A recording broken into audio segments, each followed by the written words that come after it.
What if I told you that one of the greatest philosophers in history, Socrates, didn't believe in democracy? Sounds strange, right? We see democracy as something sacred today, but Socrates thought it could destroy society if people weren't educated enough to use it wisely.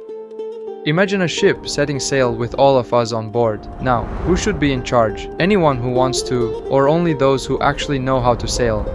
Naturally, we'd all pick the captain, the person who understands the stars, the winds, and the sea. But Socrates had a follow-up question. If we wouldn't trust just anyone to steer a ship, why do we trust just anyone to choose who governs a country?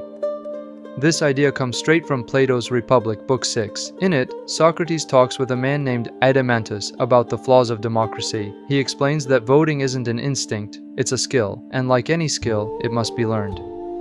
Letting uneducated people vote, Socrates said, is as dangerous as letting untrained passengers steer a ship through a storm. Socrates knew this danger firsthand. In 399 BC, he was put on trial for corrupting the youth of Athens.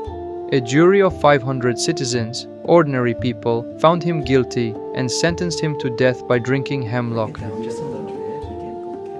He feared that uninformed citizens could be easily manipulated by charismatic leaders with bad intentions. To explain this, he gave another example: a doctor and a candy seller. If both wanted public support, the candy seller could say, "The doctor gives you bitter syrups, cuts your skin, and makes you bleed. I give you sweetness and pleasure." Who would people choose? Most would vote for the candy seller, even if the doctor was the one who could truly heal them.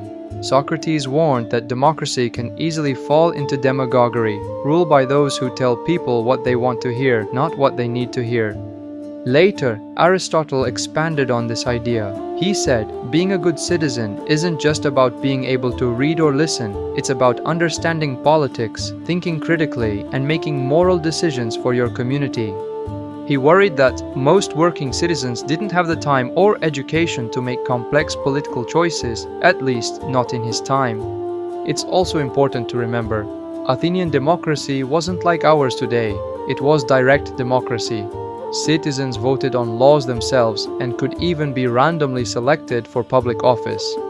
Today, we live in representative democracy, where we elect others to make those decisions for us. But back then, only a small group could participate: free Athenian men who owned land and finished military training. No women, no slaves, no foreigners. Despite all those differences, the ancient warnings of Socrates and Aristotle still feel surprisingly relevant. We often think of democracy as something automatically good, but it only works as well as the education of the people who take part in it.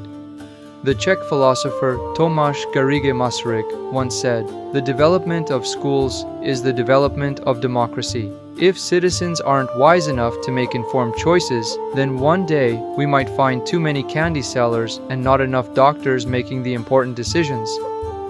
So, what do you think? Should everyone have the right to vote? Or should there be limits based on knowledge and understanding?